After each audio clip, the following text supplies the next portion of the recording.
Perfect. All right. And is the camera okay? Yep, looks good. All right, perfect. Okay, if you guys can get back to your seats, that'd be wonderful.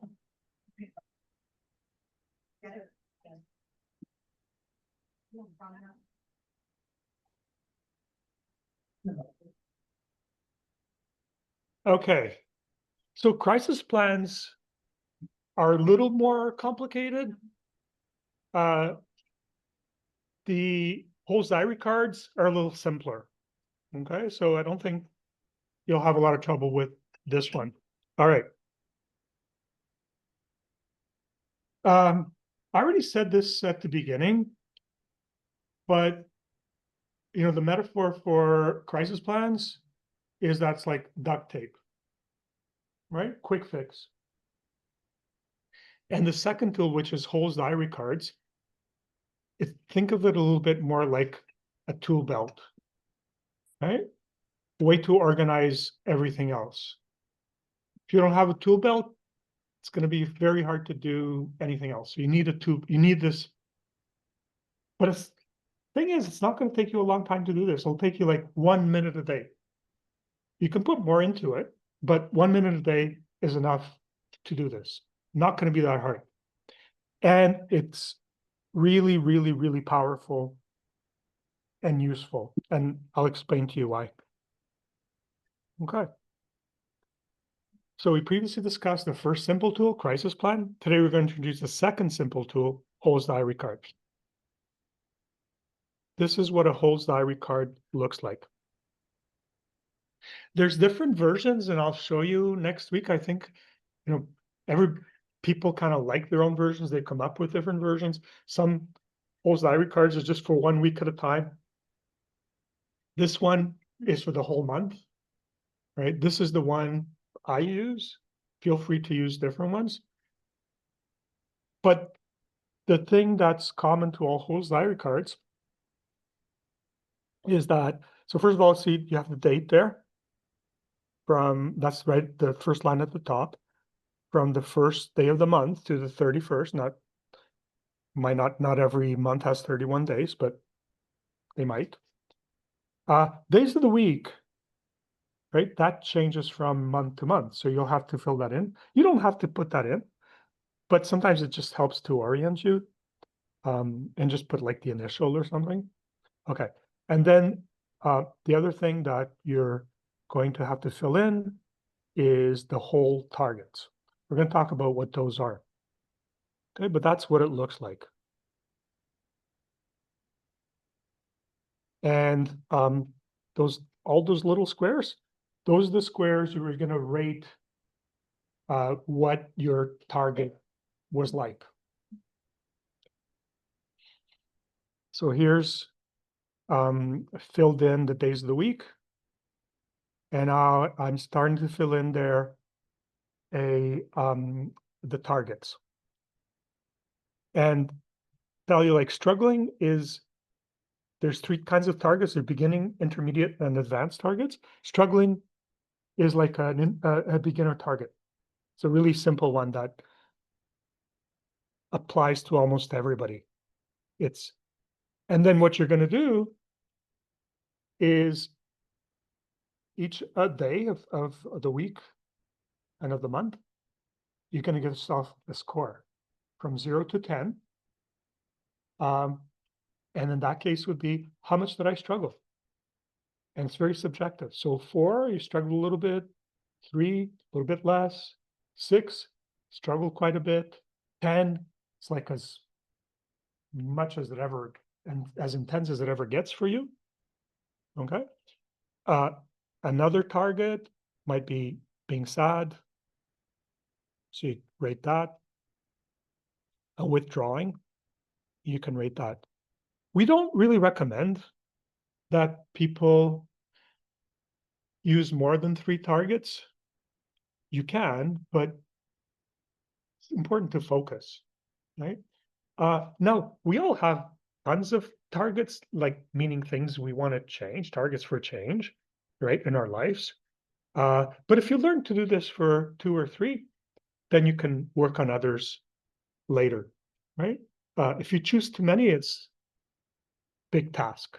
So, stay with just 2 or 3. All right, so this is what we're gonna talk about. That was a brief overview. We're gonna talk about the relationship between crisis plan holes and diary card targets. So we've already talked about crisis plans holes. Yeah, important to find your hole. What's the relationship between that and the targets and diary card? You'll see it's very similar. We're gonna talk about topography of activation. We're gonna talk about finding your targets for change. So how do you find your own targets? And we're gonna talk about why is it a good idea to do a holes diary card? And how do you make doing a diary card a habit? So those are the 5 things we're gonna talk about.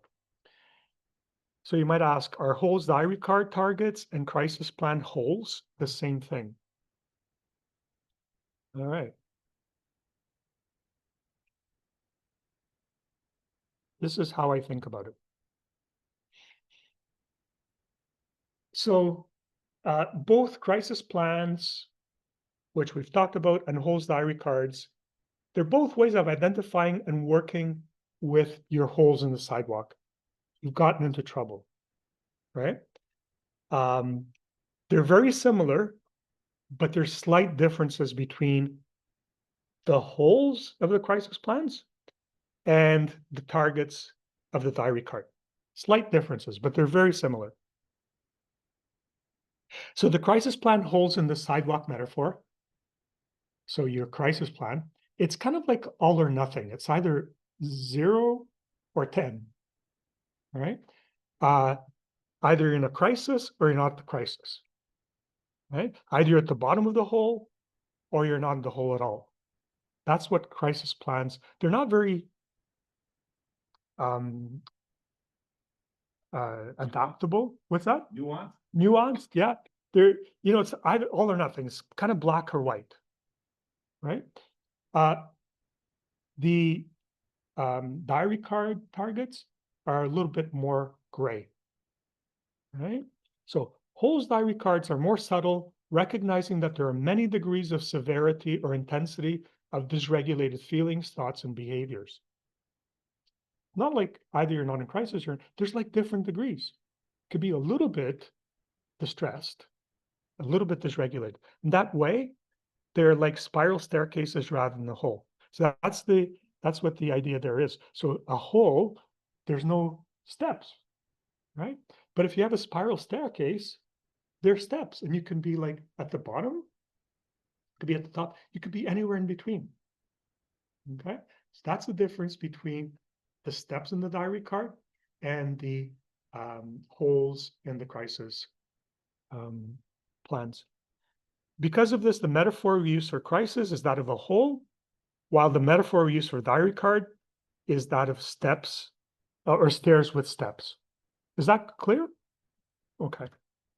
So in our holes diary cards, we arbitrarily choose a stairwell that has 10 steps, right? You could choose 50, but we choose 10. Each step representing a different intensity of the dysregulated feelings, thoughts, or behaviors. We call these dysregulated thoughts, feelings, or behaviors targets for change, because those are things you want to change, right? So they're call them targets for change, but because targets for change is like 2 words, we sometimes kind of only use targets, and that can be a little bit confusing for people because they're going, "Oh, aren't targets good things?" Yeah, targets are good things, but these are targets for change, things we want to change. All right. So 10 is the bottom step of the stairs. So the most intense. 1 is the top step closest to the sidewalk. 10 is the most intense, 1 the least intense. When you're lower in the staircase, you're more likely to be in crisis and outside the window of tolerance. Okay. If you prefer, instead of using a 1 to 10 scale, like numbers, you can use colors. So a lot of people use different colors, and the darker the color, the deeper you are and more intense the emotions are. Okay.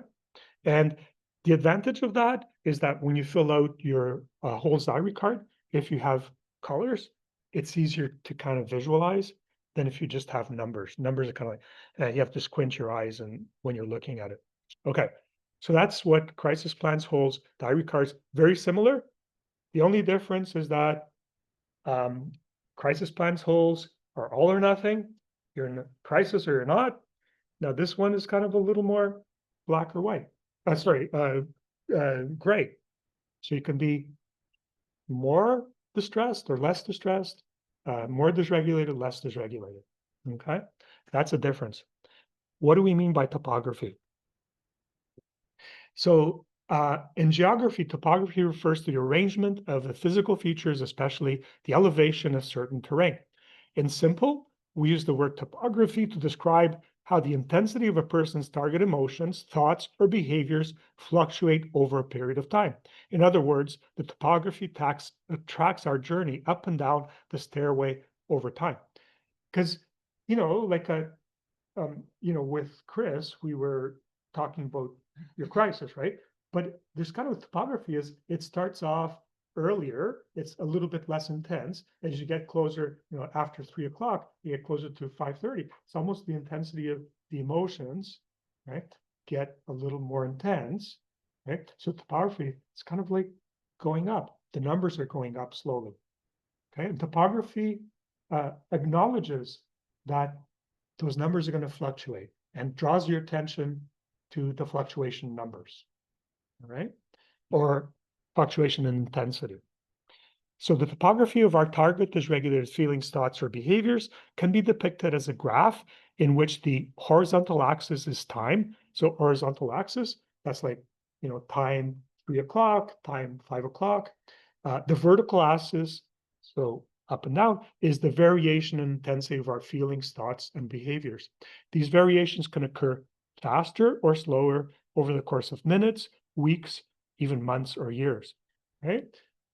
So some people, they get very quickly from no intensity to like the bottom of the staircase, goes very quick. Other people, like, your example, kind of builds up from 3 to 5:30, right? But it's important to kind of keep that in mind. And sometimes that intensity varies over weeks or, sometimes even months. So this is just an example, emotion intensity over time. What you have there is you have time, and you have the fluctuations. So that's called the topography. Okay. All right. So this is, so far, I hope that's fairly clear. This is where might be a little bit trickier, but how do you find your targets for change? All right. So we already said that diary card targets are very, very similar to crisis plans holes. And we talked about how to find your crisis plans holes. So this is going to be very similar. So diary card targets are similar to crisis plans holes. As we said earlier, however, there's a slight difference. Crisis plans holes are all nothing. You're either in a crisis or you're not. Diary card targets vary in intensity from mild to severe. Okay. Like crisis plans holes, diary card targets are dysregulated physical states. So that's like how your body feels, fight or flight, freeze, dissociation, depression, emotions, thoughts, behaviors, or maladaptive coping strategies that recur in your life, right? So, when we did the crisis plan, this is something that recurs. So these targets, it's not just happens once in your life. You keep kind of going down the same stairwell, all right? And it's also important that you decided that these things are a problem and you want to change. Because if you don't feel it's a problem, then don't use that as your target, right? And I know I kind of pick on this a little bit, but it's just such a low-hanging fruit that's what comes to mind. But sometimes people who are using substances like alcohol, for example, they don't think it's a problem, right? Uh, Maybe their family thinks it's a problem, but if you don't think it's a problem, don't use this as your target for change, because why would you change something you don't think is a problem? So you only want to use things that you think this is a problem. like in your crisis plan, you identified, those reactions that you have are a problem that you want to change. So that would be a good target for change. Okay. And remember that, um, the crisis plan was kind of fast and dirty way of working with that. Now, still going to work with that because that's a really important thing in your life. But now we're going to do the kind of slow fix.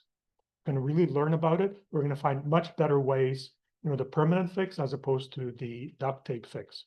Okay, this is what going forward we're going to do. All right.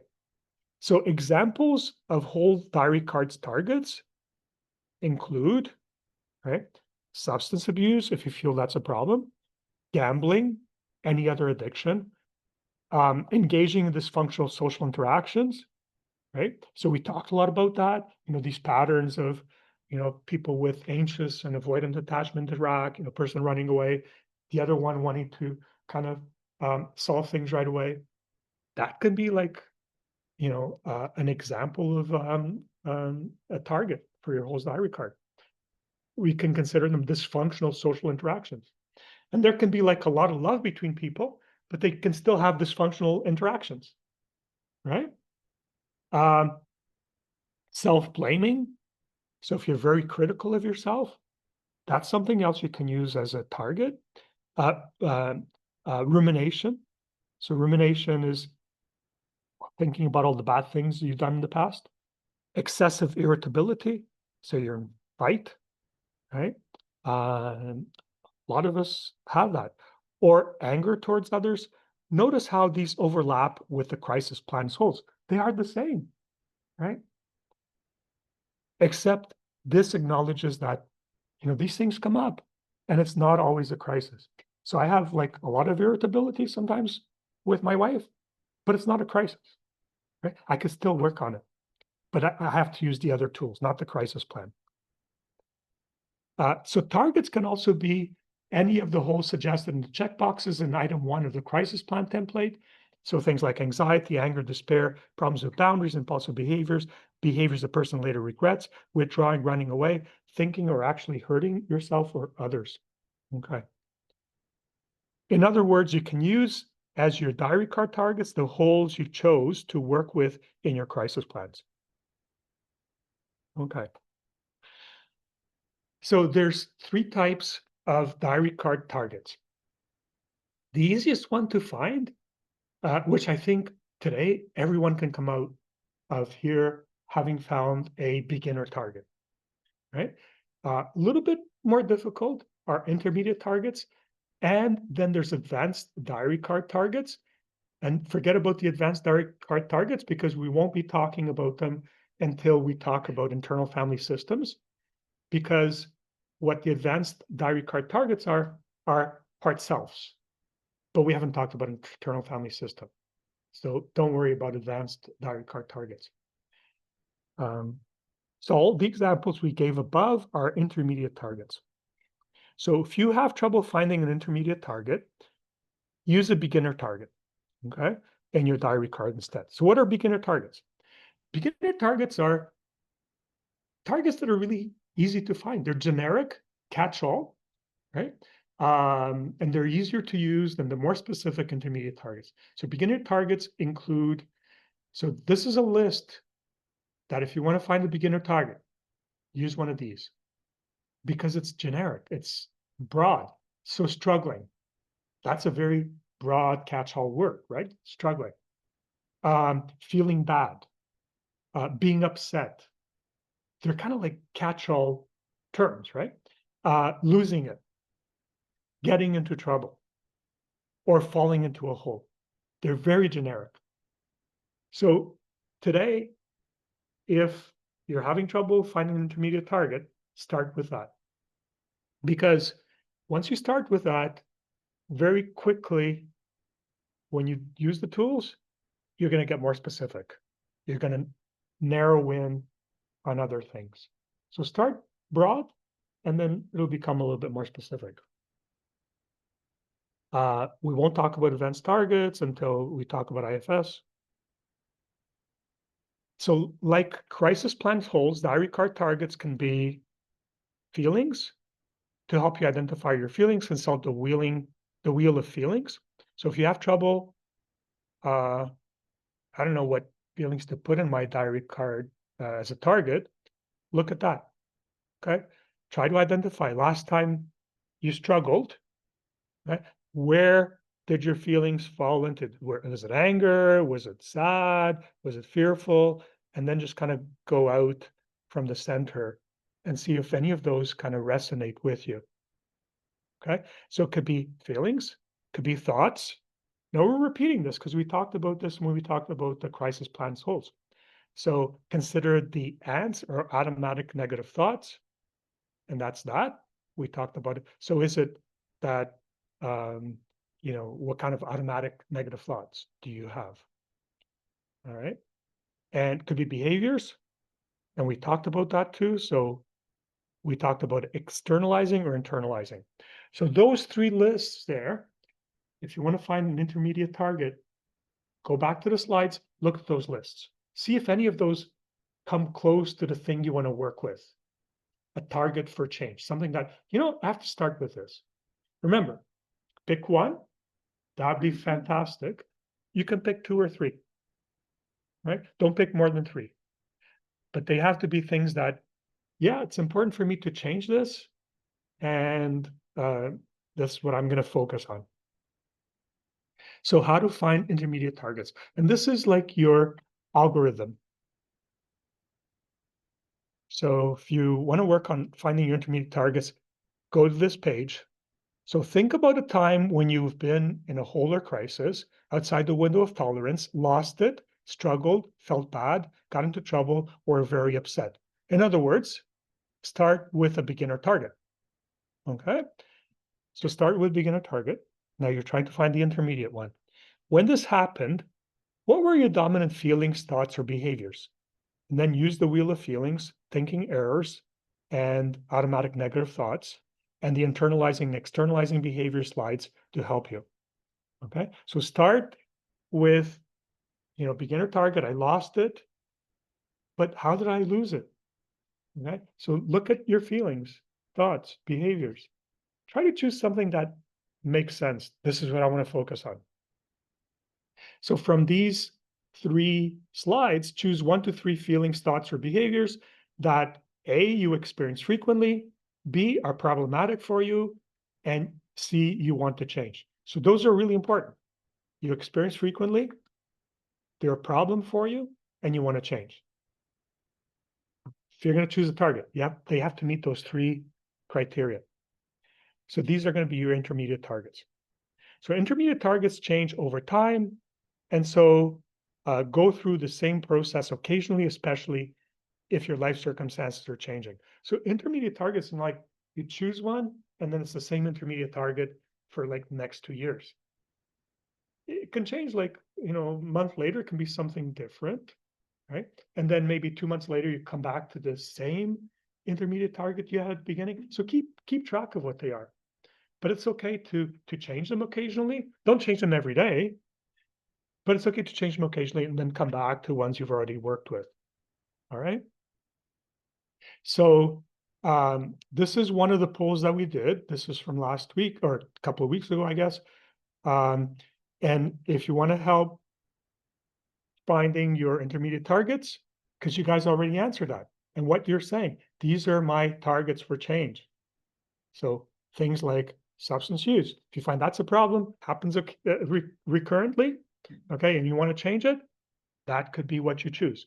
Or destructive impulsive behavior, patterns of dysfunctional interpersonal interaction. You can choose one of those because you guys all answered those questions, okay?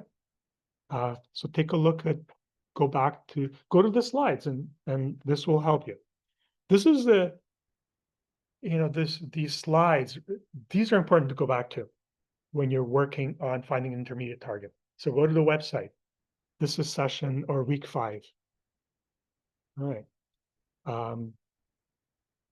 So what I'd like to do, and I think we're okay for time because we're on 11:05. I think I'm going to be finished in the next 10 minutes. So we have lots of time for you guys, right? So what I'd like to do just for the next 5 minutes okay, is for you to kind of start thinking about your targets, right? So start with, I'm going to put up the slide how you find intermediate targets. So I suggest start with a beginner target, right? So start with, you were having trouble, you're struggling, you lost it, okay? And then I'm going to put up, these slides, we can go back and forth, see what your intermediate target, following the algorithm, what your intermediate target might be. So remember, if you can't come up with an intermediate target, start with a beginner one, such as struggling, feeling bad, being upset, losing it, getting into trouble, or falling into a hole. Write the target down on your hole's diary card. The co-leaders will go around the room answering your questions. If you have any, we'll use the break question period to prioritize questions about targets and holes in that regard. Meaning we'll do this at the end. I didn't quite time it right. Next Monday in Boing Group, we can come back to this. We're going to discuss targets and holes diary cards. So if you're having trouble, come to the Monday session. Please commit to keeping a holes diary card for the next week and for the duration of the course. It's difficult to use any of the other tools and skills if you're not doing a holes diary card. Holes diary card usually take 1 to 2 minutes a day to complete, but are essential component of changing the things that you want to change in your life.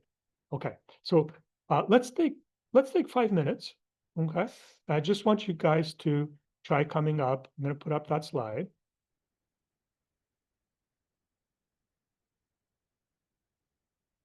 Try coming up.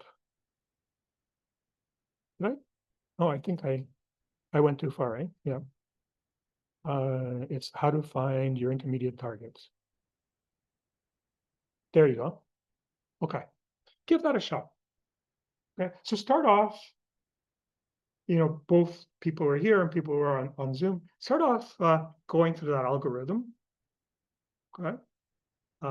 Give that a little bit, see what you can write down. And we're going to kind of circulate. And we'll just give this thing 5 minutes, okay? If you have any questions, we'll try to answer them. Should I still be recording at this point, Dr. Clado? That's okay. Yep. That's okay to keep recording, or no, I shouldn't be? No, go ahead, keep recording. Okay, thanks. Necessarily the very thing. Self-making necessarily. Yeah. Yeah, yeah. Try to control. Broad, so I can. Oh, is it? Oh, is it okay? Again, you should. We call it, this one, future recall, we call it faster finding. Oh, that's what I'm staying away from that word. These are just words, right? Yeah. So it is. Oh, okay. Because they're gonna have most, that's what I hear. Okay. Next. And when we're stressed, it's about mental factor, go too fast. And so we can think about. Yeah. And then Which is interesting. So that is, what's that? So bad. Yeah. So those are like. That's a good one. Oh, yeah. Right, yes, we are. Well, that's. I mean, you guys use whatever word you want. You call it That's helpful. Yeah, but it's. Yep. So I know that this is a beginner target, but what is low? Yeah.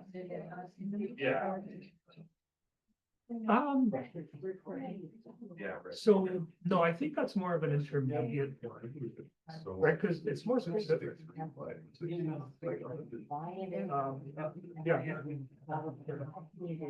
And these are ingredients.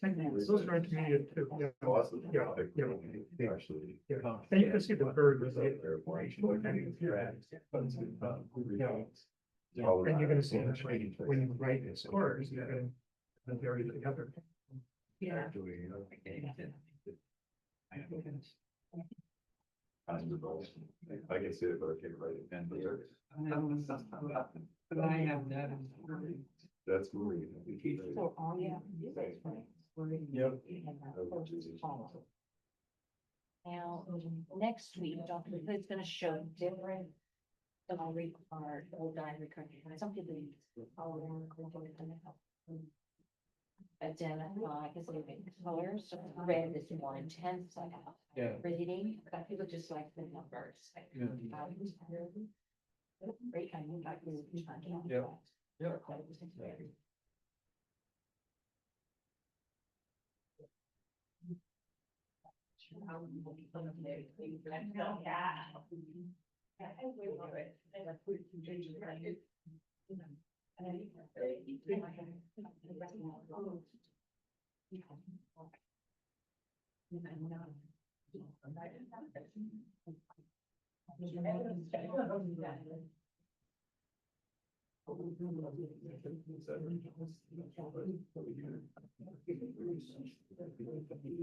Probably not. That's sweet. Anybody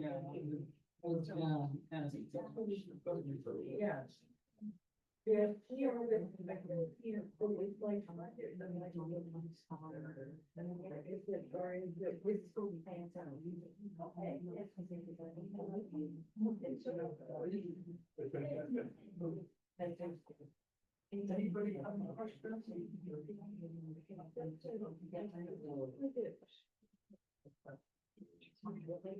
Yeah.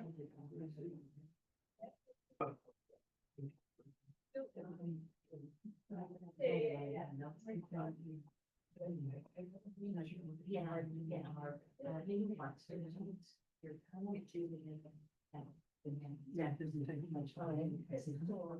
Yeah, those ones that- Yeah. something pretty good. Just- So here's the presentation.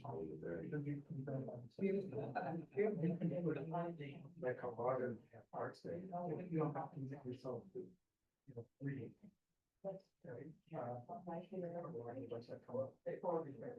Okay, because you want.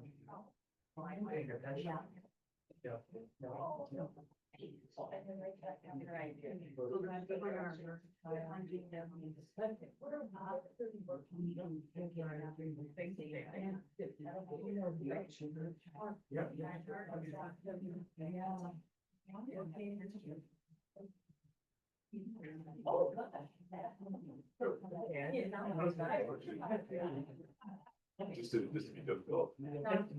Here. This is David. I said. Nation hated one. Yeah. So, but I guess. Yeah. But I looked up. So.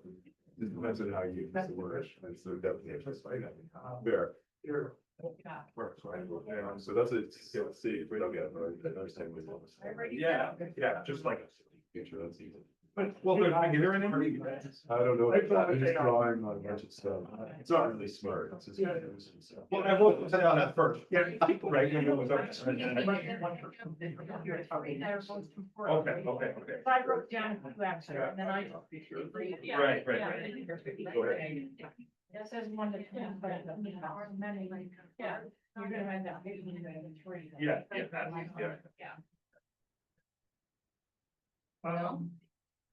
Yeah. I do everything. That's what I'm doing. It's in there.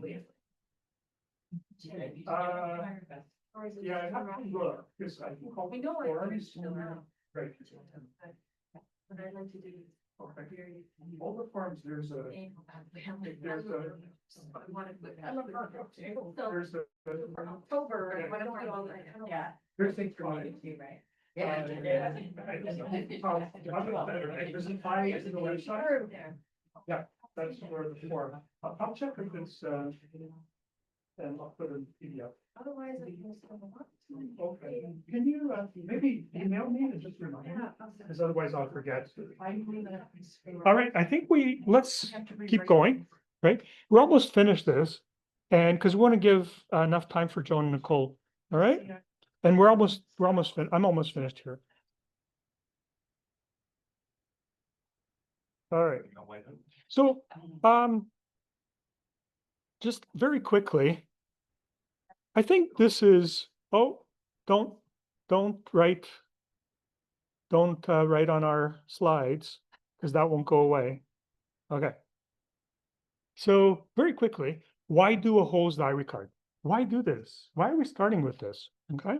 So to change behaviors, thoughts, or feelings that you have chosen as targets, first of all, you must identify what they are, and then you must keep focused, being aware, being mindful of them. So if you want to change something, you have to know what you're changing. You have to keep focusing on it. You have to keep coming back to it, right? And diary card is like the best way of, yeah, this is what I'm focused on. All right. Otherwise, you get lost. So diary cards promote mindfulness by keeping you focused on and thinking about behaviors, thoughts, or feelings that are problematic and that you want to change. Doing this, you are setting an intention to change. While crisis plans are a good tool to use when you're at the bottom of a hole, diary cards will help you to become more mindful of when your problematic thoughts, feelings, or behaviors arise and you're not in a full crisis. You're distressed, but you're not in a full crisis. Okay. So you can work with it even when you're not in full crisis. Diary cards are the foundation you need to use any of the other simple tools. To use a metaphor, building a house requires that you follow certain order, starting with the foundation, then the frame, wiring, and then plumbing.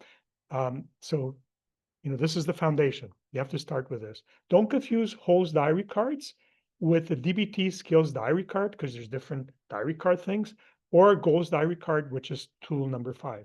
Don't worry too much about that. There are different versions of Hol's diary cards. For example, some people who don't want to leave a paper trail use electronic ones, and those are available. And last thing before, I won't go into that just for sake of time, but there's ways of making this a habit. So for instance, like a really simple one, put it in your fridge or put in next to your bedtime table. Do it at the same time, right? Usually at the end of the day, because you've had the whole day and you can rate yourself. Some people do this like twice a day or 3 times a day. It's more helpful. Take a look at that slide. Okay, over to you guys.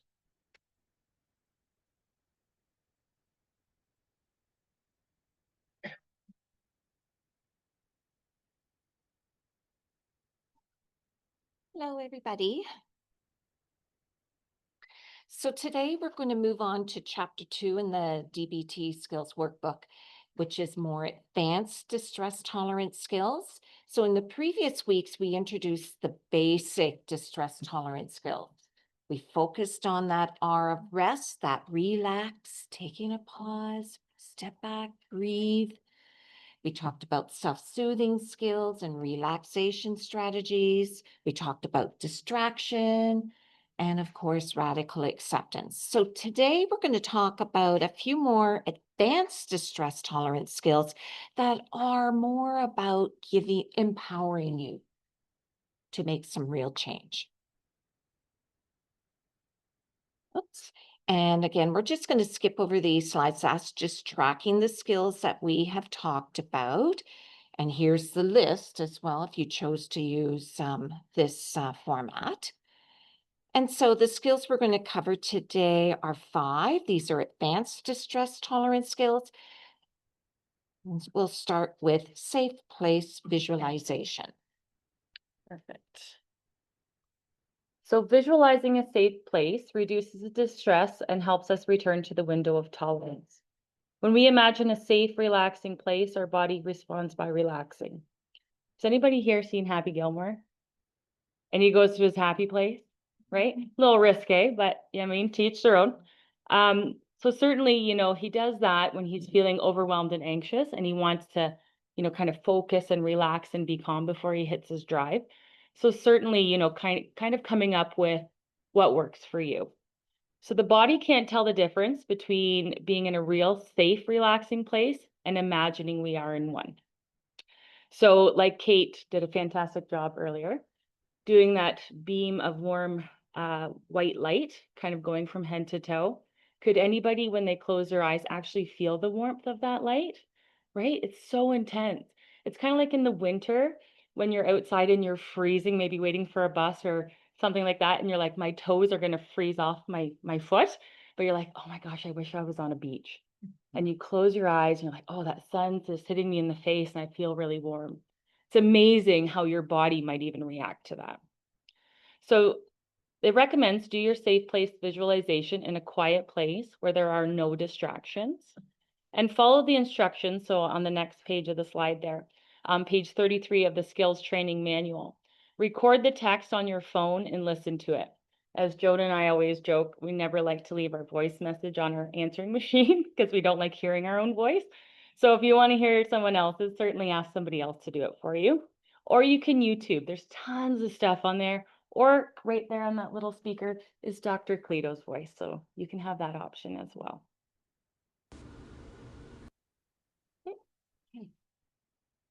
We were going to play that. For the sake of time, we'll just skip over that. So we do recommend people go back and listen to that, visualize that. So cue control relaxation. Thank you, Kate, for doing that. Was the exercise we did at the start of the session today. So I just want to highlight a couple key points with cue control relaxation. So the whole goal with using this skill is to release the tension in your body. And they talked about that as Kate read through that meditation exercise about releasing as the light came down, feeling the tension being released from your body. And then picking a cue word that you find helpful. For me, it's breathe. And I have practiced my cue word breathe for so long, it's automatic to the point I'm not even aware I'm using it when I do use it. It's just part of me right now. I breathe all the time and I say it out loud, breathe, and I breathe, and it's just part of me. So it's really been helpful. And that's the key here with cue control relaxation is to practice it. You have to practice it at least twice a day for 2 weeks. And then you might start to feel it becomes more automatic. Okay, twice a day, say your cue word for at least 2 weeks. So mine is breathe. Perhaps yours is relax. It's whatever you think. Maybe after last night, it might be go Jays, right? Yeah, so please try that. That is a really quick relaxation. I know myself after practicing it this morning, thank you, Kate, again, I felt so calm and relaxed. Oh, very at peace with myself.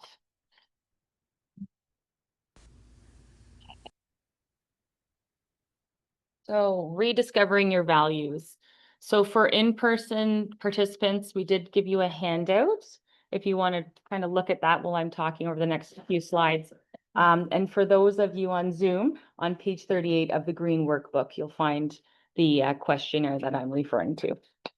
So rediscovering your values. To rediscover your values, do the valued living questionnaire, like I said, on page 38 of the workbook, or in person, there was a handout. So start by rating the importance that each of the listed values holds for you. So 0 is the most, like the least important, 10's the most important. Then decide how much time and effort you want to invest in fostering these values. Are there discrepancies between your values and what you spend most of your time doing? If there are, how might you adjust your time and energy to better align with your values? And it talks about use the committed action worksheet on page 40, which will be in the slides upcoming, to create intentions and a plan to realign your life with your values. So values are ethics, principles, ideals, standards, or morals. Sometimes we forget why we are doing something difficult and lose sight of our goals. Thinking of our values can help us tolerate distress. So there's the questionnaire. So maybe it might be family. So other than romantic relationships or parenting, 0 the least important, 10 the most important. So kind of go through, these are just examples, and rate those on a scale from 0 to 10. Clearly the ones on the 10 are the values that you really hold dear to your heart. Certainly if it's not on there, make up your own, add one at the bottom. So the committed action worksheet is exactly this. So it's in the workbook as well, the green workbook. So basically a component of my life that I value is, so you'd want to look at that, at your questionnaire and kind of say, so for my example, I picked family. So my intention for this component is maybe spending more quality time together. So the committed actions that I'm willing to take include the following. So you really want to be specific with a start date. So for myself, I said, you know what, at least once a week, because all three of my children do hockey, we're going to sit down and actually have a dinner together, right? No one's going to eat at 4 and then the other person comes home at 8:30. So we're all going to have dinner at least once a week together at the kitchen table. And maybe we're going to do a game night. So get rid of the screens for a little bit and actually spend quality time together. So you'll go through and pick a couple. And actually, like I said, put those dates on. You know, is that going to be, I'm going to start it this week. Maybe it's you value a component of life that I value is maybe health. My intention for this component is I'm going to go for daily walks, right? The committed actions that I'm willing to take include the following. Even when it's raining, I'll take an umbrella and go for a walk. How many times we look at signs like, oh, too cold, it's raining, I'll do it later. And then you never get to it, right? So really hold yourself accountable. Sometimes it's good to have a friend or a family member too that can kind of say, hey, we're going for a walk today. Get your stuff, right? We'll be out there. So building on what Nicole just talked about, we're going to talk a bit about rehearsing value-based behavior. So how do you look at the values that are important to you and put them into action? So simply put, practicing the kind of person you want to be, even when it's hard, is all about rehearsing value-based behavior. So this is a skill that will help us act in ways that match our values instead of acting on your emotions. Okay? It involves us mentally practicing how you want to respond in a challenging situation. And by visualizing yourself using healthy coping strategies like the REST strategy, those distress tolerance skills, and responding according to your values, you strengthen your ability to stay calm in a real life challenging situation. The key here is practice, of course. And this is what we call cognitive rehearsal. And the editing, splicing, and pasting technique is a type of cognitive rehearsal that we will talk about frequently in this course. All right, so how do you do this? So I'm going to talk about the steps here, and then I'll give you a couple of examples to illustrate. So first off, you want to identify a situation in which you had and your values didn't align. A situation that happened that you did not align with the values that are important to you. Okay. Then to identify what we might have done had we acted in accordance with our values. Okay. And imagining ourselves in the situation and noting any barriers and challenges to doing what is in accordance with our values. So that step there is when you want to look at your personal dashboard, when you're visualizing the situation. In hindsight, okay, was your gas tank empty? Was it full? Was your anxiety on high alert? Were you in the window of tolerance? And then next step, visualizing yourself doing the values-based behavior, what you would have done differently to uphold the values that are important to you. And then imagining the people around you and how they responded to you, probably in a positive way. And then, of course, repeating the visualization over and over because practice will help you. Okay, so let me give you a couple of examples. The first situation involves a couple named Jane and John. Jane, in this case, has a value of family and friends that are very important to her. And she also has a value of respect when communicating with her partner, especially. So on a particular day, Jane and John were heading out for dinner at a restaurant to meet up with a group of friends. Jane identified that she had worked all day and was really, really tired. Perhaps she was up late watching the ball game the night before, and she knew she was tired. but she valued her friends and wanted to commit to going out for dinner. So during the course of the dinner time, John, her husband, turned to her and made a comment in front of all the friends that upset Jane. Jane impulsively turned to John and snapped at him. And immediately she felt regret. She felt shame. She felt bad for that. She goes, oh, why did I act like that? Because she values respect when communicating with her partner. So later on that night, when she got home, she kind of used the editing, splicing, and pasting technique and kind of visualized that situation in her mind. She kind of visualized John making that comment out loud in front of their friends.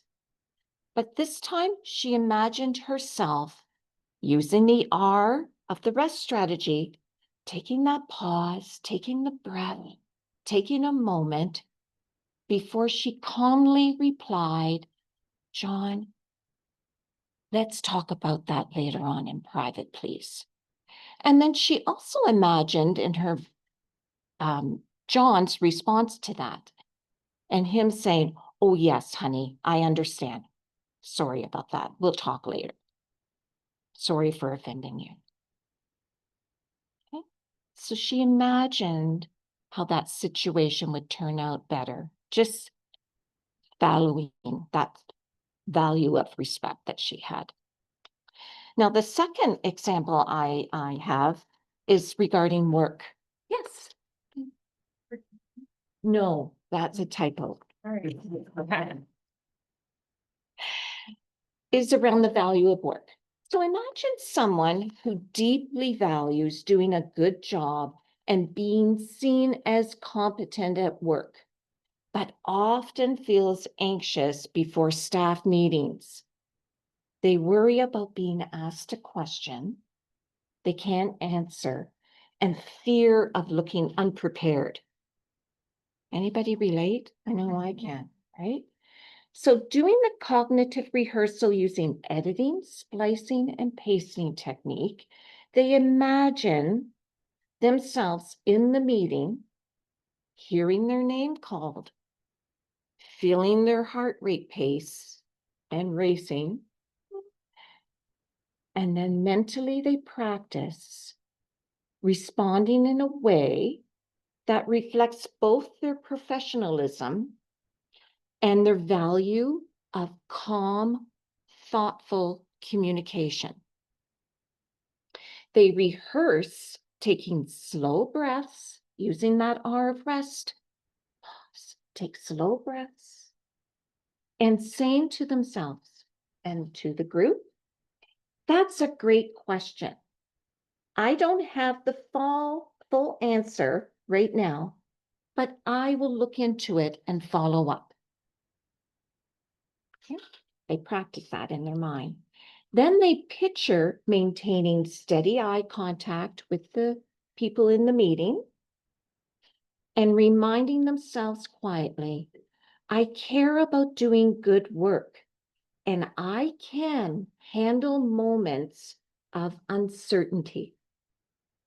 And by practicing this response, they align their behavior with their core values, while reducing the power of the anxiety. They are preparing both their mind and body to respond with confidence and self-respect when the real situation occurs. Okay, and I found a quote just to wrap up this topic that I found was really resonated with me and I like to share. Values are like fingerprints. Nobody's are the same, but you leave them all over everything you do.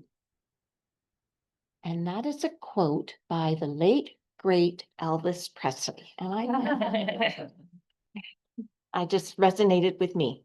Thank you. The last part is connecting with your higher power. So connecting with a higher power, whatever you understand this to be, can help you feel grounded, empowered, calm, and safe. It can connect you to something bigger than yourself or the big picture. Faith in a higher power gives many people a sense of meaning that helps them cope with the stress. A higher power need not to be traditionally religious concept like God, as we're in a church. A higher power can include nature, the universe, such as like the stars, or the goodness of others. We will return to this discussion later on towards the end of the course. So to help you connect to your higher power, you might try to ask yourself the following questions.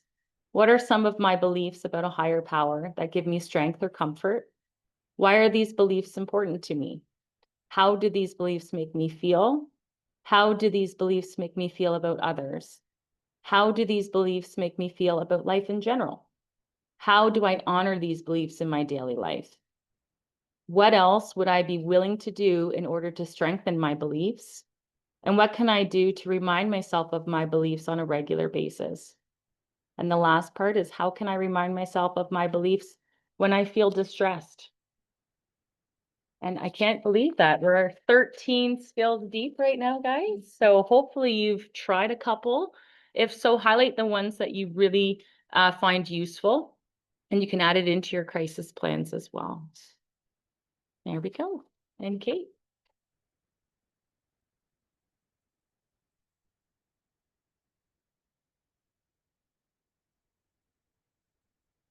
So every Wednesday we check our dashboards in our course, but is everyone trying to do that on a daily basis outside of the course? I'm finding that it's really helpful for me in particular because of that late Jays game, not getting to sleep until 3 in the morning. The next day, I checked in with myself and I realized that I'm exhausted. This is probably not a day where I'm going to be pushing myself to achieve everything on my list. And keeping that in mind, keeping in mind that my risk for crisis was probably higher, I avoided heavy conversations with my husband and I just added a little more self-care to my day. So it's just something to keep up. It's a good skill to have. I also wanted to say thanks again to Chris for being so vulnerable today and sharing your story with us. I thought it was a perfect example of how we have a rational mind and an emotional mind, and that they're kind of in constant battle with each other. And I think the goal right now is to just stop and say, I think I'm in a crisis, just to trigger that rational mind to pull you out from being immersed in your emotional mind. So today, Joan and Nicole, thank you for sharing some advanced distress tolerance skills with us. I'll have them all included in my summary. We also went through the second simple tool, which is the holes diary card. And crisis hole is like the bottom of the pit. You're in it or you're not. It's a 10. The diary cards are more nuanced in that it's a staircase metaphor with steps because there's a spectrum of severity of dysregulated feelings, thoughts, and behaviors. And so I encourage everyone to start using their holes diary cards every day. And when you start out, it's good to have it printed out, or you can get an app where you log your daily rating for your different targets. As you move along through the course, you might find that you can mentally do it, but for right now, it's really important to log it. Your targets for change that you list, your targets, they can either be more severe and closer to the crisis end of the spectrum, or less intense and closer to the window of tolerance or the sidewalk. Your targets can be dysregulated feelings, thoughts, and behaviors, maladaptive coping strategies, or dysregulated physical state.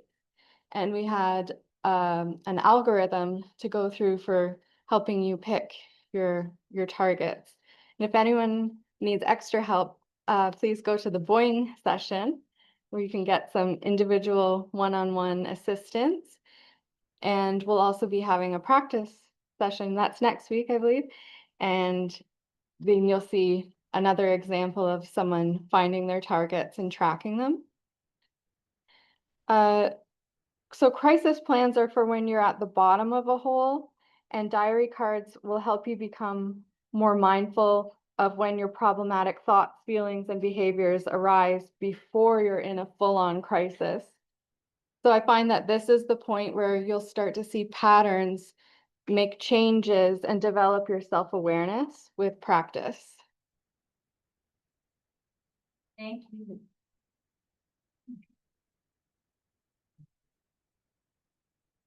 All right.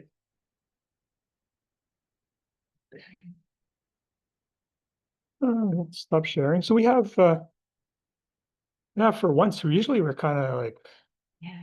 stuck for time, right? But today we're doing good.